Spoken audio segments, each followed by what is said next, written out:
پاکستان اللہ کا عطا کردہ ایک انمول تحفہ ہے جس کو اللہ نے بہت سی نعمتوں سے نوازا ہے۔ ملک ترقی کے لیے ہر کسی نے اپنے حصے کی شمع جلانی ہے، بلا وجہ تنقید کے بجائے اپنی توجہ خود کی کارکردگی اور فرائض پر مبذول رکھنی ہے۔ دہشت گردی کے پیچھے ایک منظم غیر قانونی اسپیکٹرم ہے۔ جب بھی ریاست اس پر ہاتھ ڈالتی ہے تو آپ کو ان کے چھوٹے بیانیوں کی آواز سنائی دیتی ہے۔ Army chief general Asim Munir کا بہاولپور میں طلباء سے خطاب۔ وہ آتے ہیں، سڑکوں پہ آ رہے ہیں، یہ سرج آپ کو نظر آ رہا ہے، اس کی بہت ساری ریزنز ہیں۔ وہ اپیسمنٹ کی پالیسی بھی ایک ریزن ہے جو عمر ایوب کی حکومت نے کی، ٹی ٹی پی کی صورت میں، بلوچ سیپریٹسٹ کی صورت میں۔ کتنے کمانڈرز ہیں جن کے میں نام جانتا ہوں جن کو جیلوں سے نکالا گیا اور وہ دوبارہ جا کے انہوں نے کیمپس اسٹیبلش کیے۔ تو وہ اپیسمنٹ کی پالیسی کس کی تھی؟ کیا عمران خان کی حکومت نہیں تھی؟ عمر ایوب کی حکومت نہیں تھی؟ وزیر اعلیٰ بلوچستان سرفراز بگٹی کا رمضان راشن پیکج فراہمی کی تقریب سے خطاب۔ بولے کہ بلوچستان حکومت صوبے کی عوام کی فلاح و بہبود کے لیے اقدامات کر رہی ہے۔ ٹریٹا ایکٹ قومی اسمبلی سے منظور ہو چکا، امید ہے کہ جلد سینٹ سے بھی پاس ہو جائے گا۔ کبھی نہیں کہا کہ بلوچستان میں امن و امان بالکل ٹھیک ہے۔ پی ٹی آئی دور میں طالبان کو واپس لایا گیا۔ صوبے میں حکومت رٹ مکمل قائم ہے، رٹ نہ ہونے کی باتیں غلط۔ ہم سب برابر کے شہری ہیں اور ہم سب پاکستانی ہیں۔ یہ صرف نمبرز کا معاملہ ہے کہ یہاں پہ مسلمانوں کی اکثریت ہے اور باقی ہمارے جو مذاہب ہیں ان کے نمبر جو ہیں وہ کم ہیں۔ اس کے علاوہ پاکستان کا قانون اور پاکستان کا آئین ہمارے اور آپ کے مابین کوئی فرق روا نہیں رکھتا۔ پاکستان کا قانون اور آئین ملک کی شہریوں میں کوئی فرق روا نہیں رکھتا۔ ملک کا آئین و قانون یکساں حقوق دیتا ہے۔ ہم سب پاکستانی اور برابر کے شہری ہیں۔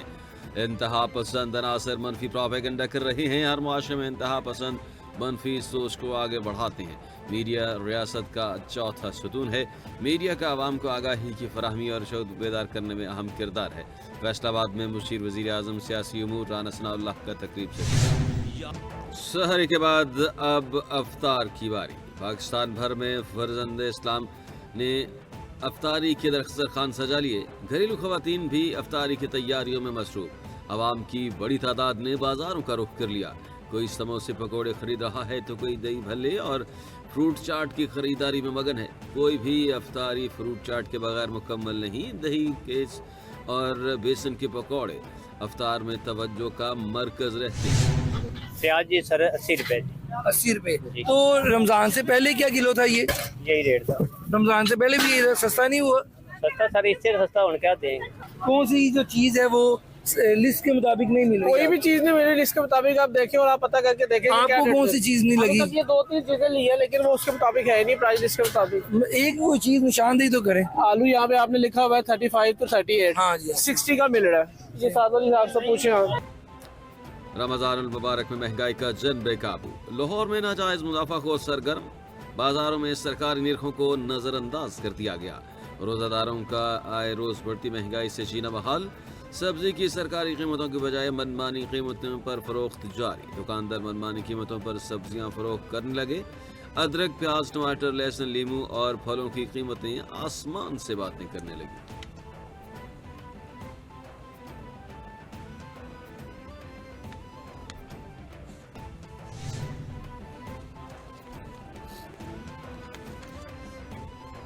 گراں فروشوں کو نکیل ڈالنے کا مشن۔ وزیر اعلیٰ پنجاب ان ایکشن۔ مہنگائی کے سد دباؤ کے لیے مؤثر کریک ڈاؤن کا حکم۔ تمام کمشنرز اور ڈپٹی کمشنرز کو گراں فروشی کے خلاف مؤثر مہم چلانے کی ہدایت۔ مریم نواز کا سرکاری ریٹ لسٹ نمایاں آویزاں کرنے کا حکم۔ وزیر اعلیٰ پنجاب نے کہا کہ رمضان المبارک رحمتوں اور برکتوں کا مہینہ ہے۔ تاجر برادری غریب عوام کا احساس کرے۔ گراں فروشی کے خلاف مہم میں کسی سطح پر بھی کوتاہی برداشت نہیں ہوگی۔ کوشش یہ ہے کہ عمران خان صاحب سے ملاقات ہو جائے 12-13 کو۔ اگر نہیں ہوتی ملاقات یا پھر جو ہے وہ ڈیلے ہوتا تو پھر ہم اپنے طور پہ شروع کرتے ہیں۔ سینئر سیاستدان فواد چودھری کا بانی پی ٹی آئی کی رہائی کے لیے تحریک شروع کرنے کا اعلان۔ کیبل ٹی وی سے گفتگو میں فواد چودھری نے کہا کہ بانی پی ٹی آئی کی رہائی کے لیے تحریک میں سابق رہنما اور موجودہ ایم این ایز شامل ہوں گے۔ موجودہ قیادت میں اتنی سمجھ بوجھ نہیں ہے، وہ بانی کو رہا کرائیں۔ یہ لوگ بانی کو مل کر پارٹی سے لوگوں کو نکالنے کی بات کرتے ہیں۔ جے یو آئی اور پی ٹی آئی جس دن لانگ مارچ کا اعلان کریں گے بانی پی ٹی آئی آزاد ہو جائیں گے۔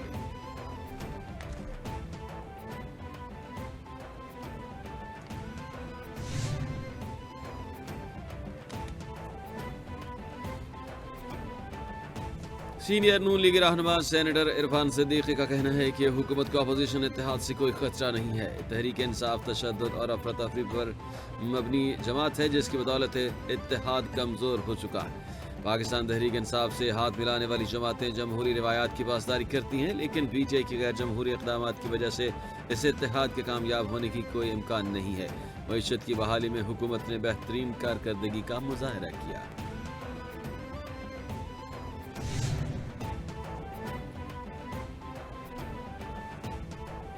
اسرائیل کا یو ٹرن عارضی جنگ بندی سے انکار کر دیا۔ غزہ میں کھانے پینے سمیت ہر قسم کے سامان کی ترسیل بند۔ نیتن کا کہنا ہے کہ حماس کی جانب سے بامقصد بات چیت کو جاری رکھنے سے انکار پر فیصلہ کیا۔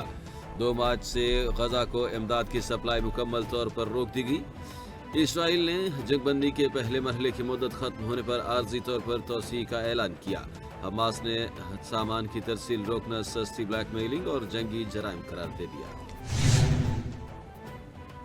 یوکرینی صدر کہتے ہیں امریکہ کے ساتھ اب بھی تعلقات بہتر کرنا چاہتے ہیں۔ یوکرین کے امن کی خاطر اقدامات اٹھاؤں گا۔ امریکی صدر ڈونلڈ ٹرمپ کی حمایت یوکرین کے حق میں ہے۔ نایاب دھاتوں کا معاہدہ یوکرین نے امن کی خاطر کرنا ہوگا۔ دوسری جانب یوکرینی صدر زیلنسکی نے ڈونلڈ ٹرمپ سے تعلق کلامی پر معافی مانگنے سے انکار کر دیا۔ کہا کہ اگر ممکن ہو بھی جائے تو بھی وائٹ ہاؤس واپس نہیں جاؤں گا۔ وکیل کو جان سے مارنے کی دھمکیاں دینے کا کیس۔ مصطفیٰ عامر قتل کیس کے مرکزی ملزم ارمغان کا ایک اور مقدمے کے لیے سامنا۔ عدالت نے آئندہ سماعت پر ملزم ارمغان کو پیش کرنے کا حکم دے دیا۔ پولیس کے مطابق ملزم نے اپنے خلاف قائم مقدمات میں پیش ہونے والے وکیل کو دھمکی آمیز میسج کیے۔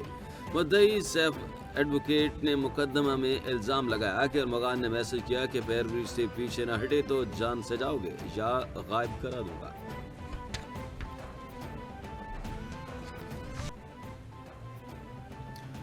رمضان المبارک کے آغاز پر بارشیں۔ محکمہ موسمیات کے مطابق آج اور کل ملک بھر میں شدید بارش اور پہاڑوں پر برف باری متوقع۔ پنجاب میں بھی آج اور کل بادل برسیں گے۔ خیبر پختونخوا میں بارش اور پہاڑوں پر برف باری کا سلسلہ 4 مارچ تک جاری رہے گا۔ تمام اضلاع کی انتظامیہ کو اس حوالے سے وارننگ جاری کر دی گئی۔ مری، گلیات سمیت دیگر علاقوں میں بارش اور برف باری متوقع۔